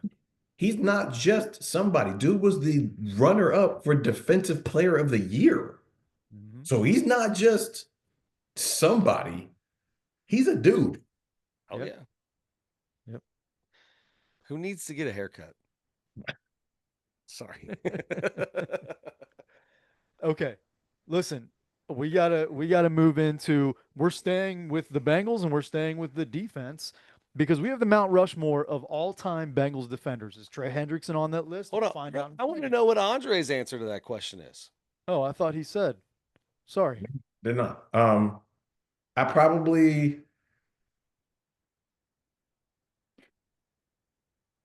I don't trust the Bengals in drafting, if I'm being quite honest with you. So I probably just keep Trey, call it a day. Like they would find some way to jack it up and draft something stupid that I like, why are you drafting another tight end? And I'd just be mad. So pay Trey and let's go. How many Drew samples can we have? Yeah, On exactly. Like Drew Sample, Cam Grandy. Let's just bring me all the tight ends. Yeah. And yeah, out. I was just having this conversation earlier. Like you take Joe Burrow, you got Jamar Chase, T. Higgins, right? Like those big three, those are can't miss guys. Who was the last like drafted Bengal that was a real dog, offense or defense? Willie Anderson? Is he the last drafted Bengal that made a huge No, impact Whitworth on the came after team? Anderson, didn't he? Was Whitworth? Yeah, he was drafted. Yeah, by the Whitworth Bengals. came after Anderson. Okay. So, we got one in 15 years outside of those three. You take those three out. Take out in the I last mean, 15 years. Ocho Cinco. 15 years. Ocho Cinco's been retired forever. He has not been retired forever. 15 years? What year? Well, drafted. If you're talking drafted, then 2010 was yeah, Ocho it'd be- Oh no, 2010. 2010. Wasn't that T Ocho? 2010? When was T Ocho? I don't know because Ocho. I turned 21, and I went to that Ravens Monday Night Football Ravens game where TJ Hushmanzada had that crazy spin move and went to the house. And that was Ocho, and that was 2004. 5, 6, 7, 8, 9. So you're talking 6 years later? Man, I don't know, bro. I don't know. The last When did Chad Johnson Right. retire? That was a dog. Perfect wasn't drafted, right? Retired from the NFL in 2011. This is from boxingincident.com. 2011, Johnson was gone. So that's So, all that all falls right, into 15 years. but he wasn't drafted 15 years ago. I said, You when was the didn't say last? who was drafted 15 years I ago. did. I said, when was the last time in the last 15 years who was the Bengals drafted that's been a dog? So since Andy Dalton, AJ 2010, Green, AJ Green. AJ Green. Yeah. Um, The fact that we have to think until this he hard. got hurt, like Tyler Eifert. Yeah, Eifert was good. I Like don't know about a Eifert was dog. good. Yeah. Eifert was good. Good.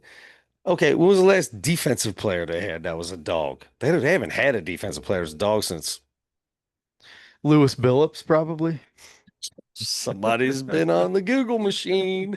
No, I didn't even. He's definitely not in the discussion for Mount Rushmore. Oh yeah, I don't So even know who I that just guy is. I just thought figured that. you found some old cat. No.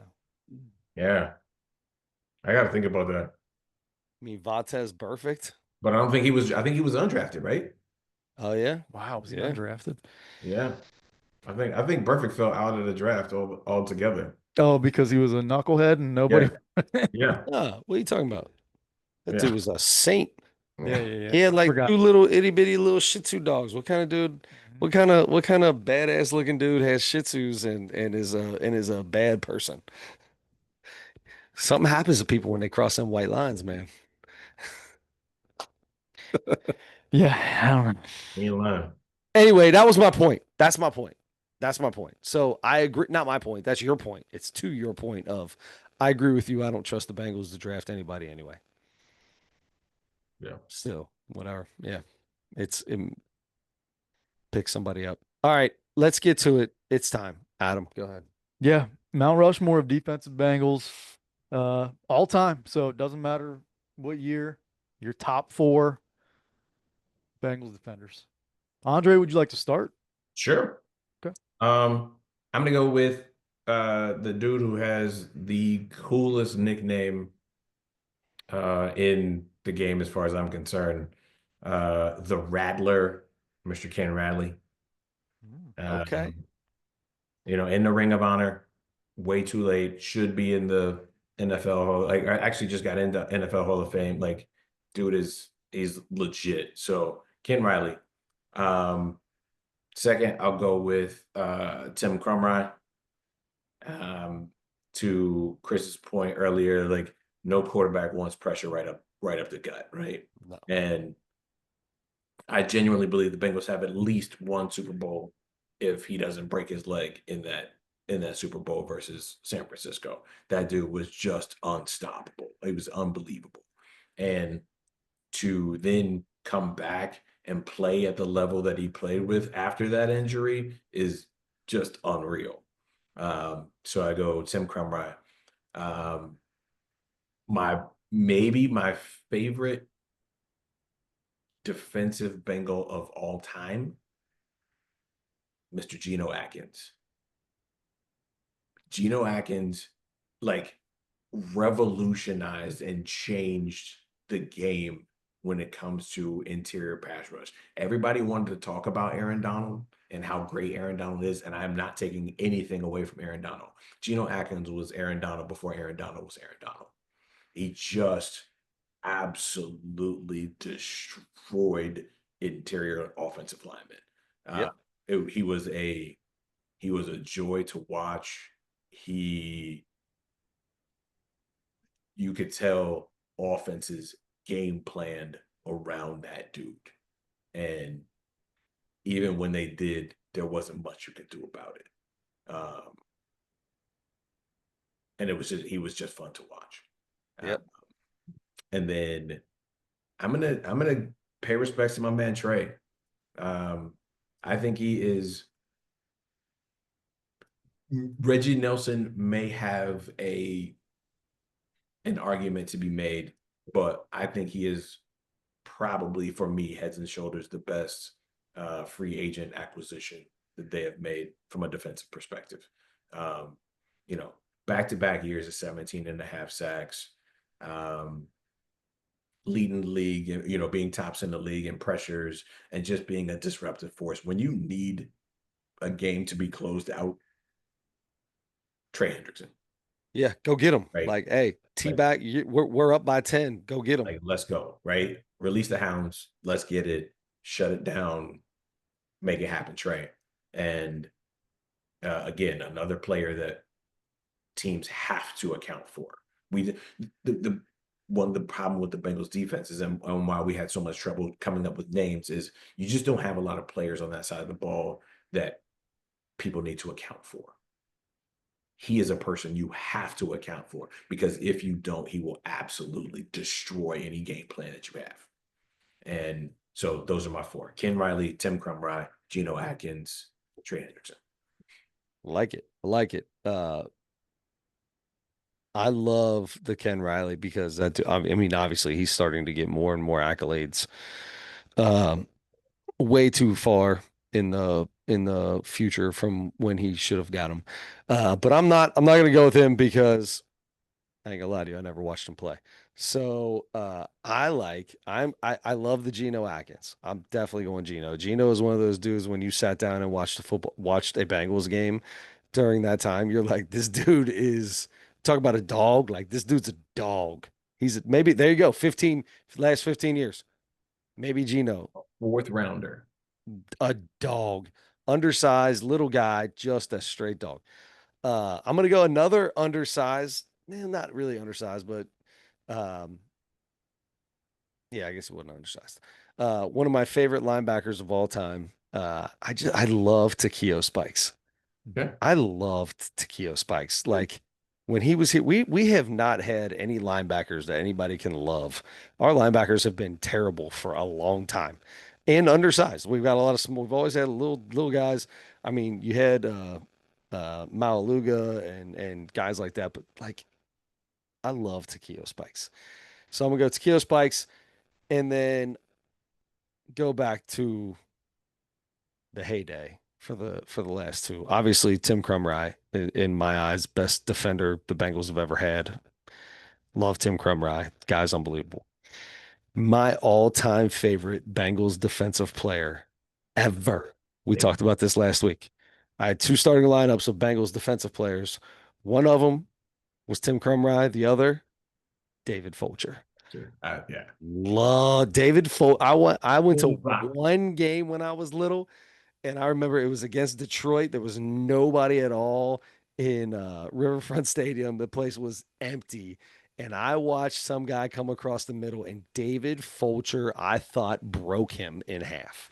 And I was like, like I was up in the nosebleeds with nobody in there, and I heard the hit that David Fulcher put on that guy. And I was like, that is what I'm talking about. That's love David Fulcher.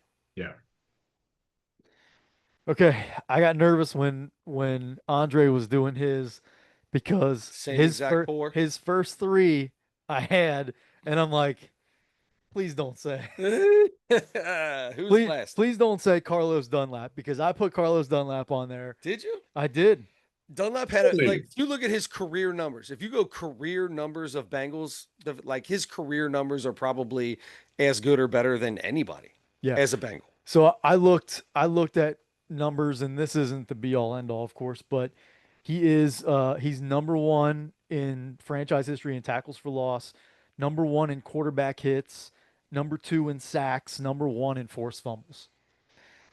That's pretty darn good. Yeah.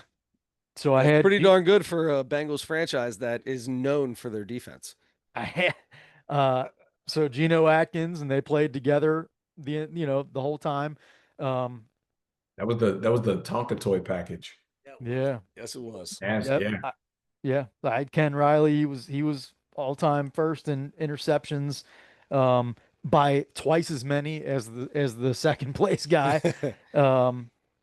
And there's In a time where they didn't throw nearly as much. yeah, yeah.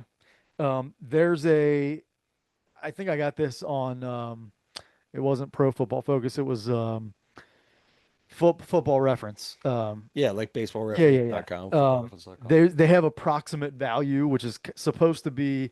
There's always holes in these things, but supposed to be like an all-encompassing, like like a wins above replacement kind of thing, Yeah. like a war for baseball. like an equation that is supposed to give of value and overall value for everybody. So he is the number one defensive player as far as approximate value um, in Bengals history, and number three overall, including offensive players. Wow. So Ken Riley's got to be on there, and then Tim Krumrie is speaking of. So Ken Riley had twice as many interceptions as the number two guy. Tim Krumrie had twice as many tackles, solo tackles, as the second guy. He had over 1,000 tackles. I mean, he played 12 years or whatever it was, And he was a but lineman. That's a lineman, not Yeah. a Wasn't he linebacker. something like an Interior line. 11th round draft choice or something crazy? was he really? I don't remember. I gotta look that up. I mean, while we're Dude, Yeah. that's I might be insane. wrong on that. Yeah. I don't know, man. Yeah. When was Tim Krumrie drafted? I was gonna say a year. Huh? 10th round. 10th round. Yeah, Yeah, I was waiting for her round. to say it, but it says it on my phone. 10th round, 1983, one of the greatest years ever in the history of this beautiful world. What were you in 1983, old man? 7. Wow. Oh, okay. Yeah. Wow. Yeah. Look at this dinosaur over Yeah, here. Cheezel Pete's. All right. That was fun. Yes. I That was like it. fun. Very good. Andre, as always, man, thank you so much for Hey man, coming on. this is my favorite. I live for this podcast, man. That means a lot to us because we live for having you on this podcast. It is so much fun when you come on. It is a week that we talk about. Probably like we do a little show prep every week, here and there, like just talk day before, a couple days before. We talk probably more when we know you're coming on than we do any other time. Mm-hmm. We actually want to be prepared Yeah. for this. All the rest of the weeks, we're like, yeah, we'll figure something out. Yeah, We're like, all right, we got to do this, this, this. We got to make sure we get on time. And of course, we're never on time to start, but we try to go a little earlier for you the best we can. It's still going for almost 2 11. hours.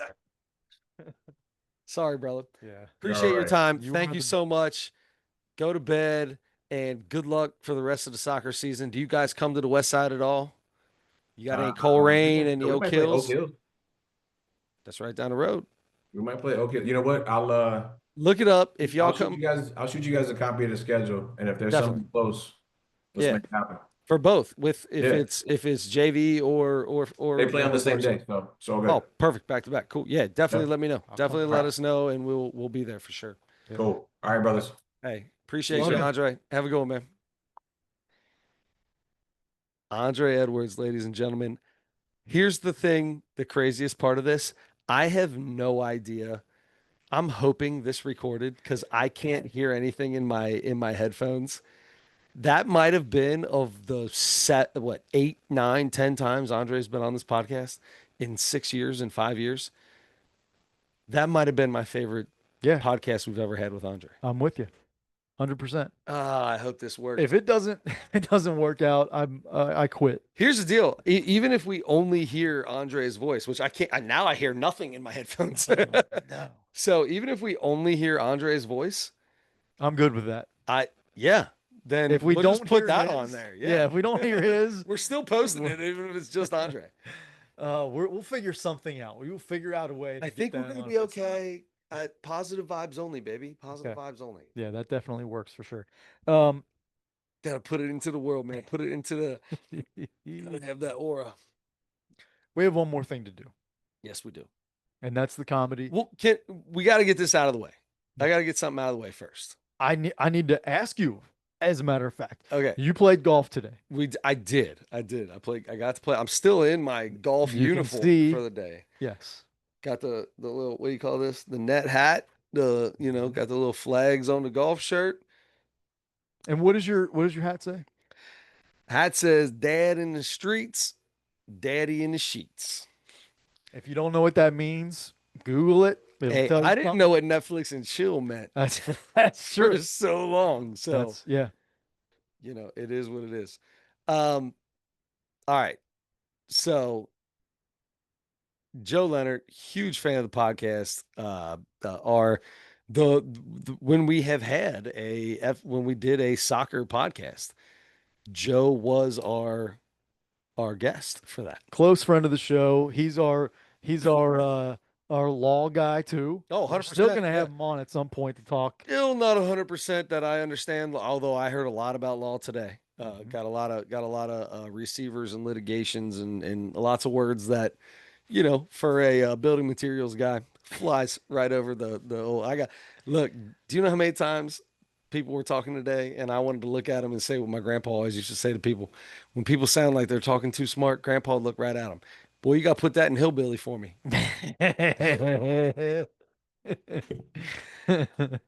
No, I had an absolute blast today. We had a great team. Funny thing to start.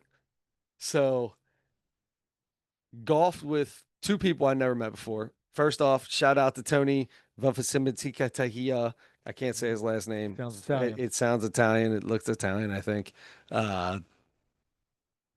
His putter was on fire today. Hmm. I mean, insanely on fire. Like that Wow. dude could, he would, flat stick was off the chain. Shout out to him. Shout out to my dude, James. So I didn't talk about this at all. Never said anything about it. I just want you, we just did this last week. How crazy is it that we go golf, right?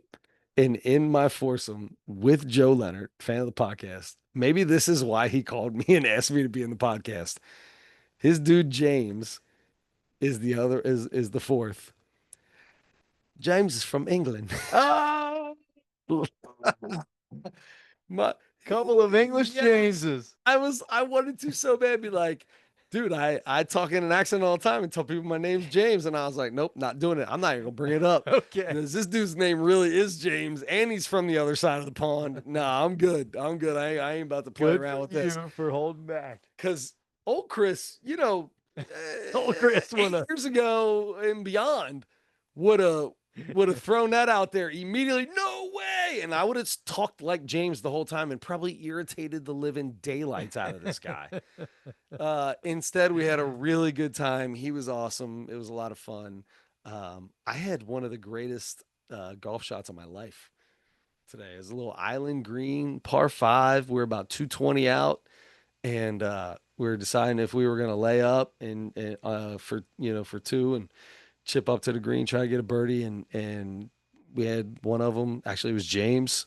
I think hit one out there, gave us we would have a shot in, and they said grip it and rip it. So I pulled out the old 3-wood and stuck it. Not on the green. It was on the fringe, but I got over the water. Wow, And good for you. it was fantastic. We were very excited. I think we parred the hole still. Like we still parred the hole, but we were very excited about that shot. So shout out to Joe. A lot of fun. Joe is not going to let this live down. We've also talked on this podcast about how significant others, some people will say like, oh my gosh, you're always flirting with people, Mm-hmm. right? Sure. Some people just have the personality. So James, as he's getting ready to leave, he's like, look, you just you're just flirting with whatever, just got a little flirt going on, don't you?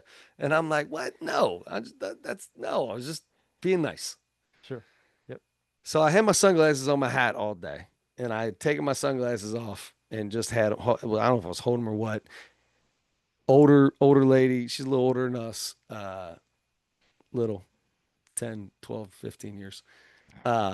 Super, super cool. She was a lot of fun. The rest of the day, this is the first time we ran into her. She asked if we wanted a drink. Said we're good. She goes, "Oh my gosh, did your hat say cat dad?" And I was like, "Nope." And I just started turning around. I was like, I forgot to take my sunglasses off. Like, this is funny for the guys, right? Like, dad in the streets, daddy in the sheets, right? Funny.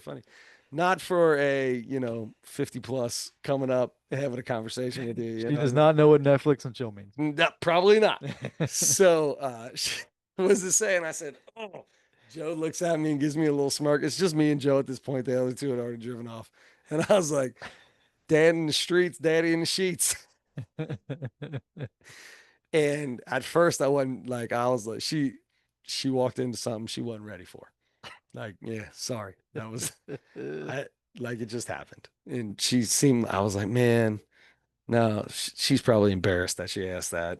I'm slightly embarrassed. Turns out she's a lot of fun. Came around a couple more times. Always talked to us. Called me daddy as a joke, right? Like as a joke, Sure. not for real. So that was yeah. So that was the joke is that the cart girl was calling me daddy, but that's yeah, Art woman. cart woman. She was definitely a cart woman. Cart woman is correct. Cart woman is correct. Yeah. So that was funny. But again, I get accused by my friend from the other side of the pond of flirting. Mm. I'm not flirting, man. You're just an outgoing guy. I just had the hat on. I just chose to wear the hat to be funny with the guys Sure. and wasn't expecting it to take a turn with the older cougar riding around in the golf cart. Okay. All right. You had a fun time. You golfed well. Yeah. Got to hang out with Joe a little bit. It was a lot of fun. Talk to Joe, talk about getting everything. We got to get Joe back on, man. Joe's, dude, they are big time soccer people. Like Joe and Andre together could probably have a great soccer podcast. Oh, that's not a bad idea. We, one day when we get to like 10 years, we have 5 or 6, we get to 10 years, maybe podcast 500. Okay.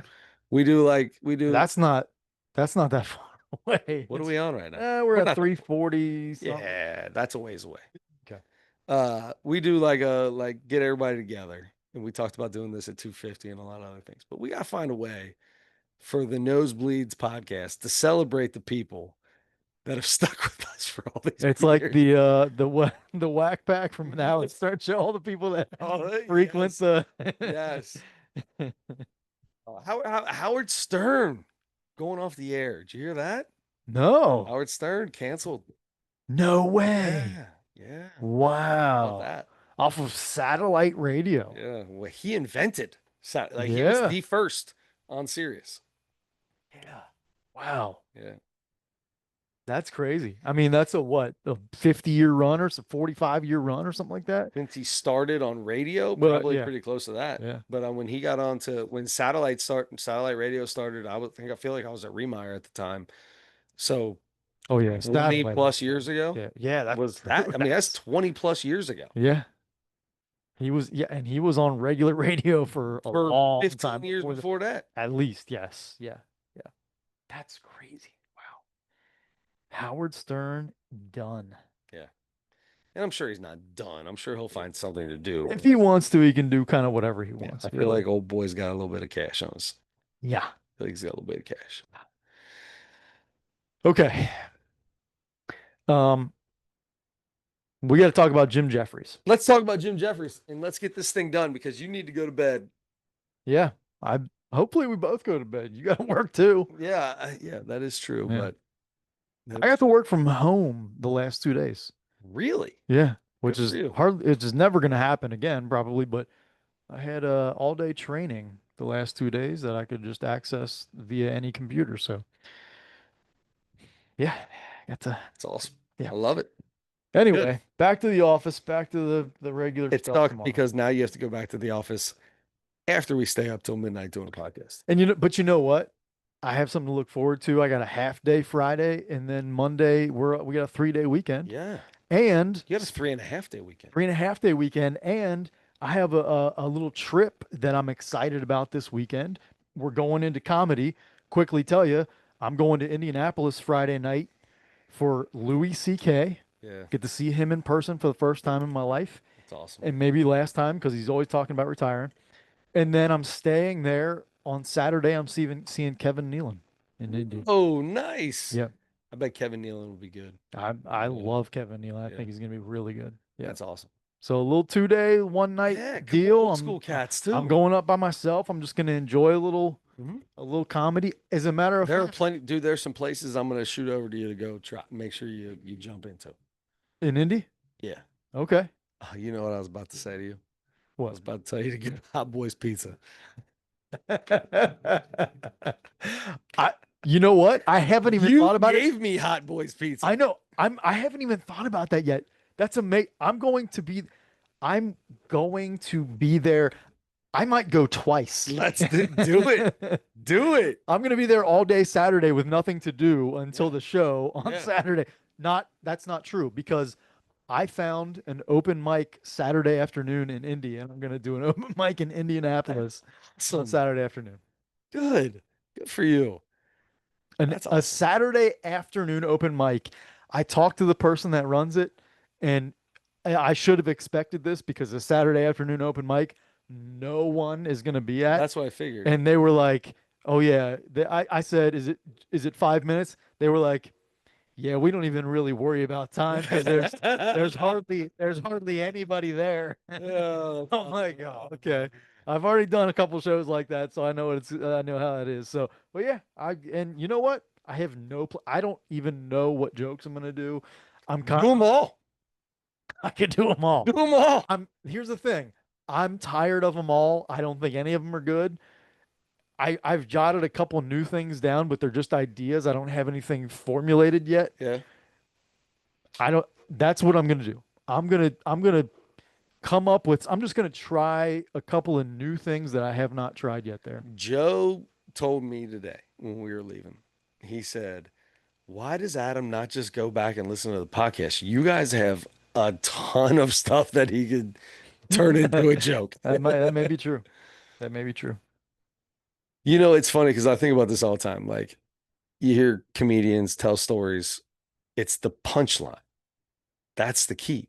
I can tell a funny story, but if they're like, it's only funny to the few people in the room because they know what's going on and the people involved. If you don't have that punchline, that's tough, bud. Yeah. I'm not a punchline guy. But you can do funny stories. Like you can be more like a Tom Segura guy where it's jokes per minute.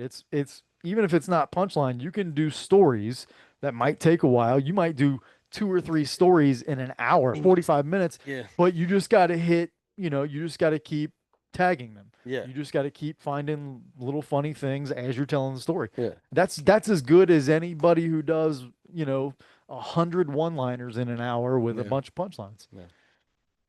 If you do it well. I mean, I got a lot of funny stuff that's happened to me in my life.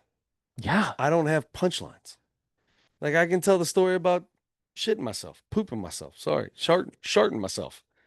There's no punchline to it. Yeah. It's just, it happened. That's the funny part, is that it happened. You've got to be out. That's why comedians are so good.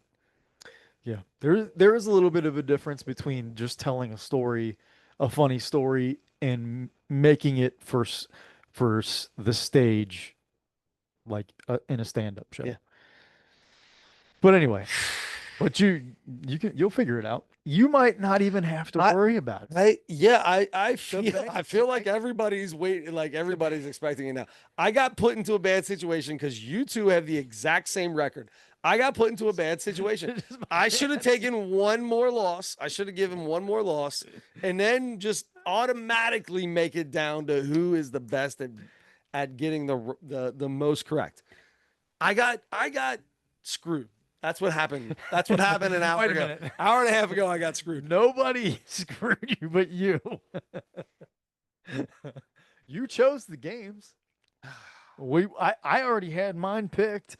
We didn't. As it got done, my brain started thinking of all the things that could happen in the Bengals season, and there's like a 70% chance I lose because you guys are the same, and I'm one above you.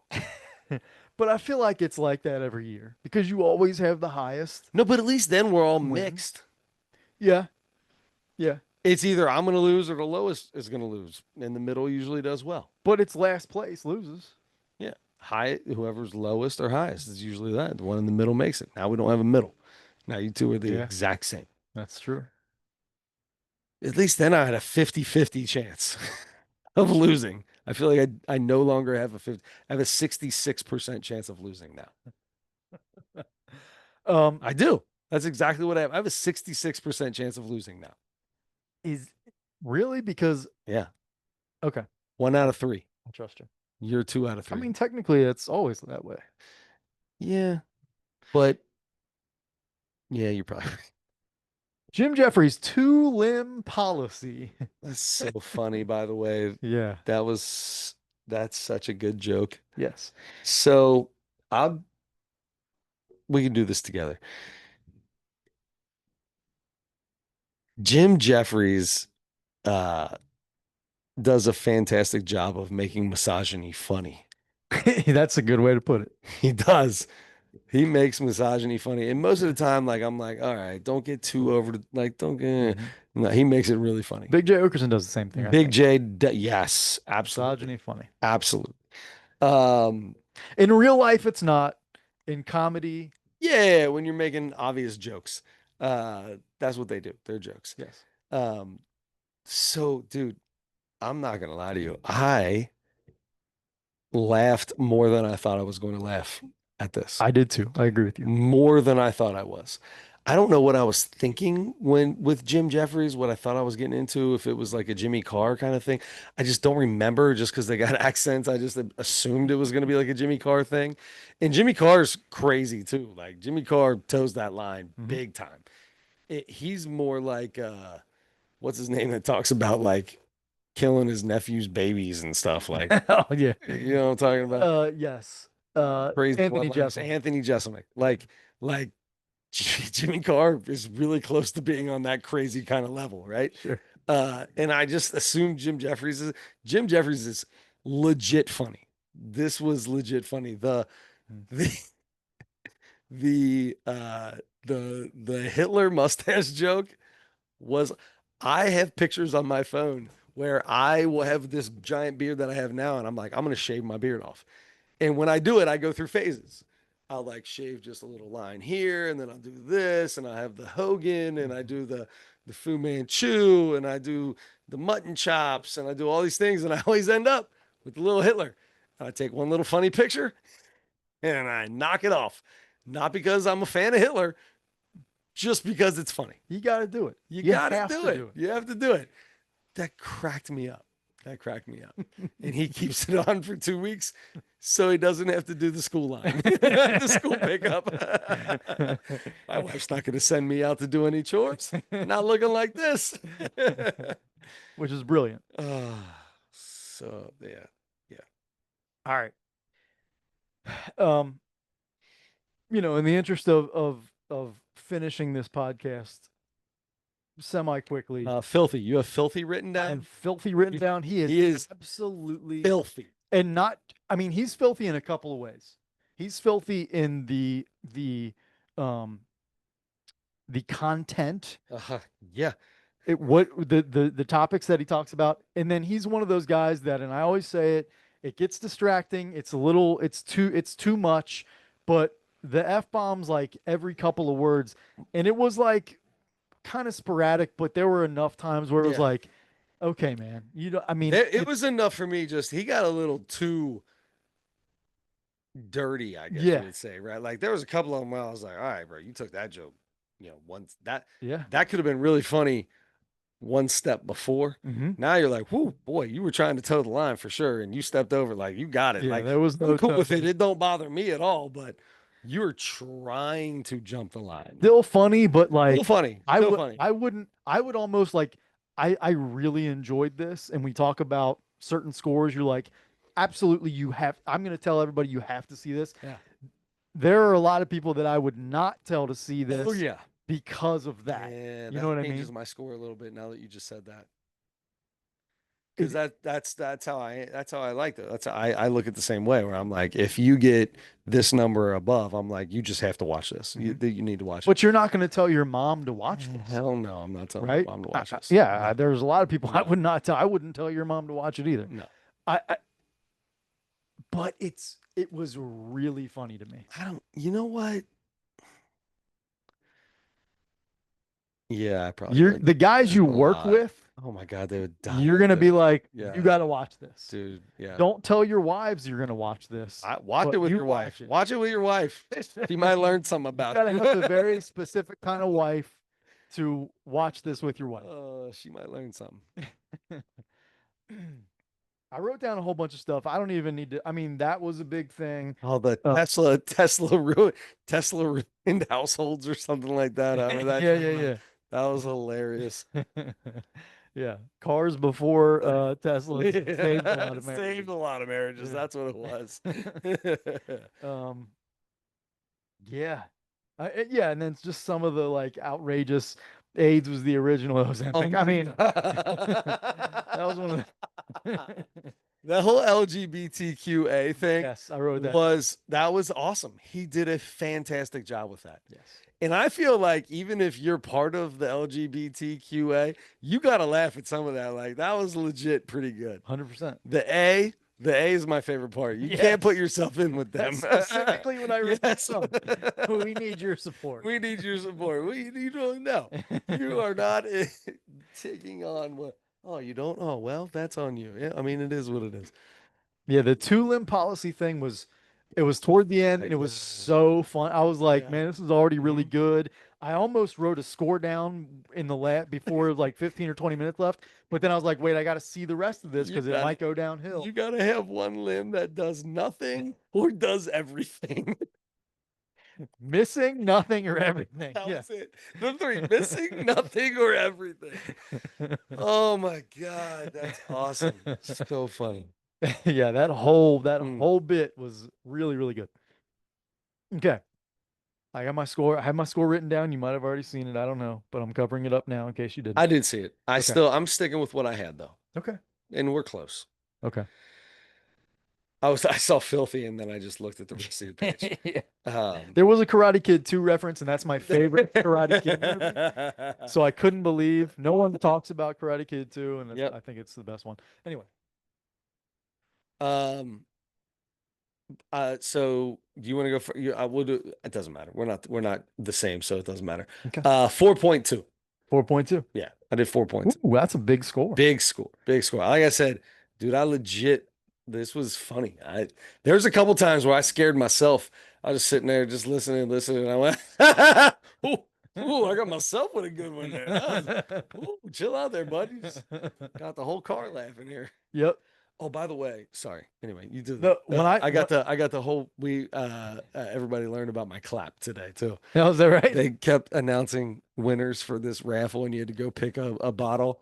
And I was looking at my dude Tony, and I was like, "You want to get this place clapping every time? I get him clapping. Pat, pat, pat, pat. All of a sudden, you get 5 or 6 of them." And I was like, "We ain't clapping on this next guy. Next guy gets answered. Nobody clapped for him. Not a soul. Next dude comes up. I'm like, let's go. Every 5 or 6 people start clapping. I was like, it's contagious, bro. I can get a clap going anywhere." I love the loudest clap in the world, and then I love I feel like you and Tony or you and my brother would The get 3 of into us, the 100%. the last clap. The last clap. I love The that. last I like the last clap better than the loudest clap. I feel pretty confident about the loudest clap. Like that's old news. Yeah. Nobody's out clapping you Everybody has a chance at the last. at the last clap. You know what I mean? Like Junior's like, yeah, I'm gonna hit more home runs than you guys. But Altuve's like, yeah, but I might get more hits than you. Have the last hit, the last sort. Like It's an even playing field. just a little. Yep, gotcha. Whoever wants to make everybody else mad the most Yep. is gonna Because you're gonna get an aunt that's gonna look at you and give you a side eye, Maybe and a cousin that's gonna cousin, look at and just like stop. All right, stop. That's enough.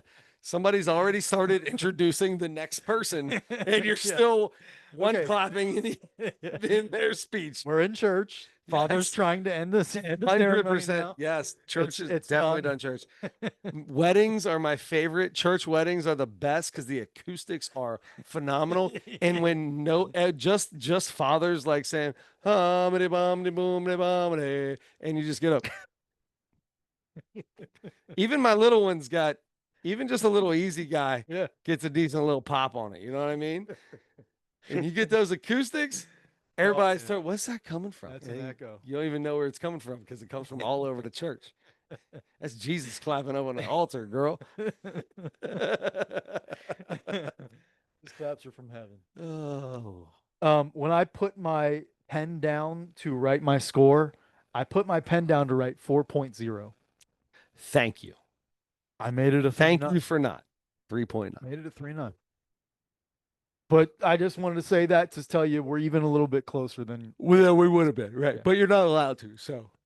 but you are. I still will. But I Yes. still will. Yes, you still will. That is my last clap to you. So like if I want to bother you, I'm gonna make it an even That's score. what it is. Yep, that's what it is. That's the last clap. That's exactly right. Oh goodness. Okay, we got everything done. We got it. We need a Mount Rushmore and a comedy for next week. We now have it alternating again. Mm-hmm. So I have comedy this week, and you Yeah. have Mount Rushmore. Mount Okay. Rushmore. I already have my comedy ready to go. I can talk about it a little bit, and I'm so excited for this. one of our I just favorite looked guys. down at what you have written down right now. And listen, we watched we made The three-part? Mhm. three, or was it the four? Three, at least I thought it was 3 3. weeks in a row of this guy's thing last year or whenever it was. And he has already this year, he has either 2 or 3 specials out this year. He releases specials more than anybody else. And he didn't release a special that you couldn't just get for like 10 years. Yeah. He is cranking them out now. I guess comedy's just easy to him because they're all good. Yeah, and they learned how to make money. That Yeah. with YouTube and all the other stuff now, they've all learned how to make money, and it's why not? Yep. Why not? Yep. And that's this one's on YouTube again. I'm just gonna pick one of them. I think this is the most recent one, just a couple months ago. Rugged is what it's called. Yes. It's another hour where he's, I think, sitting down most of the time. Love it. That was another thing that I don't think I've seen, or I don't remember seeing, is Jim Jefferies sat on the front of the stage, like sat He down off did, the stage with yeah. his legs hanging over the front. Yeah, of the that was stage a little different. for a little bit. Yeah, Yeah. that was different. Yeah. Anyway, Ali Sadiq sits down because he does. By the way, those 3 in a row that were part of a whole His series, whole life. they were all like 2 hours long or They something, were hour and a insane. half or Yeah. whatever.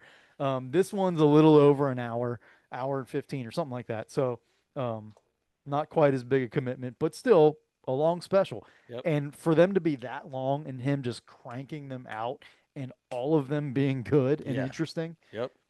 and funny, unbelievable. I'm super stoked. He's so good. Ali Sadiq, rugged. All right. I love that. Ali Sadiq. I'm excited. Great job. Let's stay with the Bengals. And let's do greatest Bengals defensive linemen. Linemen? Linemen. The ends, the tackles. 3 of my We're all time. okay, never defensive mind. linemen. Then let's do. We Oh can no, do that though. no. Defensive backs, safeties, and cornerbacks. Yeah. Okay. Yeah. Okay. Defensive back. Secondary, right? Secondary. Yeah, secondary. okay. Yeah. We've done receivers, haven't we? Have we ever done running backs? We've done Bengals quarterbacks. Bengals running backs. Let's do that. No, I want to switch it up. Let's do Bengals running running backs. Yeah. Okay. Yeah. Yeah. Even if we have, we can. It's been Do long it again. enough. Yeah. Kajana Carter. Kajana I Carter. had a Kajana Carter jersey for like 25 years. I wore it. I remember I that. wore it for like 20 years because the Bengals running back was always number 32. And I used to take duct tape, put it over the Carter, and just write the last name of whatever. Yeah. Cedric Benson. Rudy Johnson, Rudy Patrick Johnson, Benton. I've had them all on there. Yeah. Had them all on there. All right, I like it. Let's do that. We're going to do Ali Sadiq rugged. Mhm. And then we're also going to do the Mount Rushmore of Bengals running backs. You know what would be even harder is, or maybe easier. Fullbacks? No. Mount Rushmore of Bengals current running backs. Yeah. No. That'd be really easy. Just Yeah. name the 4 that are on the team. All right. So with that, yeah, don't forget to turn your headlights on.